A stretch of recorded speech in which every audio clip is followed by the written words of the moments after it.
Now, a nice stretch of road this as they run along the quays. As you can see, there's a huge gaps now between those riders, because I think they're all looking over the shoulders of one another to see just what is going on. They'll be very nervous now in this sprint, having had 2 crashes today and 1 near the finish yesterday. And really the faults, all of them, of riders in the race. They cannot blame anything to do with narrow roads. It was their own fault. They've touched wheels and down they've gone.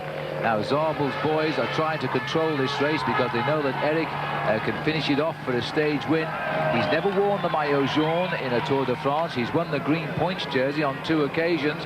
Right now he's in yellow, but of course he could be out of it if either Moncassin from the Gant team and for Chris Boorman or yesterday's winner Tom Steels grabbed the stage victory down in the centre. And to spoil all of the party, of course, we must not lose sight of Mario Cipollini. He lost too much time yesterday, so any dreams of yellow for him, I'm afraid, are gone, but he still wants that stage. He certainly does. You can see Laurent Brochard a certain amount of difficulty, but he's done a great ride here to pull himself back up to the tail end of the main field. Whenever you're caught in the convoy of cars like this, you're always looking for the red car that you can see just there. That is the car of the race referee. So once you've got that in your sights, you know you've got a pretty good chance of getting back into the main field. And he's being held there by his teammate number 14, Pascal Hervé, who this afternoon was quite aggressive on the hills around Wicklow County, taking the first place over the top of the mountain outside Carrick-on-Suir. You see when we catch glimpses of riders chasing behind, they take a little bit of a rest behind cars, and the referees are not too hard on that. They accept that the reason they're behind the race is not through of their own making. They tend to look the other way for a little while as the riders pick their way back through the cars and rejoin the pack. Now we're entering the city itself now. We'll soon be going down the main shopping street here in Cork. It's a pity we've had these crashes today, because we have had a marvellous day as far as the Irish people are concerned. They have welcomed this tour with open arms. I estimate the crowd in excess of 500,000 on the route today. It has been absolutely outstanding, and you can just see the crowds down there watching the tour now as it swings across the bridges and heads out towards the finish.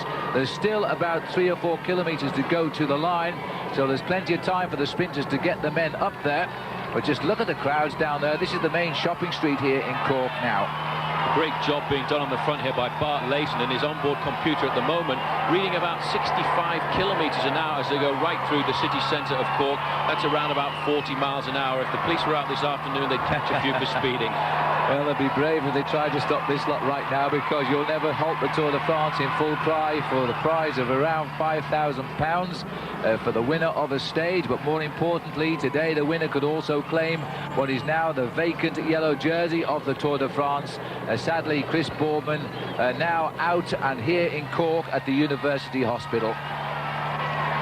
See now the top team in the Tour de France from last year, Team Telecom in the pink and white jerseys, organising themselves perfectly at the front, looking over their shoulder all the time. The man there in 4th position who's looking back was Rolf Aldag.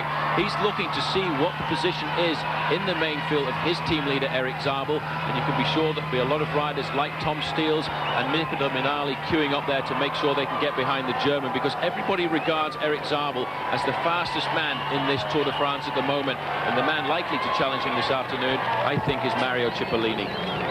Well, Mario didn't get the chance yesterday, and Zabel actually got pipped on the line by Tom Steels, and Steels already showing us a clean pair of wheels down at Waterford when he won the 6-second time bonus there, when he also beat Zabel. And so Steels will be looking for the move. Watch out for Steels coming. He wears the red, black and yellow jersey as champion of Belgium, but today, of course, he'll be wearing and that's the colour he'll wear. But watch out too for Zabel, because he in fact doesn't wear a mauve jersey or pink jersey like his team. He wears a white jersey because he's the champion of Germany. Another champion on the front here. This is Ivan Ivanov riding for the TVM squad. He's trying to pick it up there because what he really wants to do is keep his man Jeroen Blijlevens very close to the front. He's really putting a lot of pressure on here at the moment. The white sleeves on his jersey there shows that he's the champion of Russia. Queuing up behind him, another TBM ride. At the moment, what is happening is each team is trying to come to the front. They're trying to use all of their power to control the main field, but they have started a little bit too soon. They lose a little bit of energy, they lose a bit of power, go back into the main field and try and recuperate. Well, even of a young professional rider who picked up the national championship in Russia just the week before this race began, taking over from Vyacheslav Ekimov, who rides here on the US postal team. We haven't seen too much of Slava yet, but I think we will. As the field continue now to fly for the corners here and try and keep the men at the head of the bunch. This is not a moment for the nervous now. Those riders not interested will slip slowly to the back of this big field. But remember, to get the same time as the rider who wins the stage, you must stay in the big field as well. Otherwise, the clock will give you a separate time, and the race favourites always wary of that in case the race splits up in the last kilometre or so. TVM, though, I think, Paul, today, and they're trying to keep the action as we go on to the last kilometre here, are looking and hoping that Jerome Blylavens will finish it off for them today.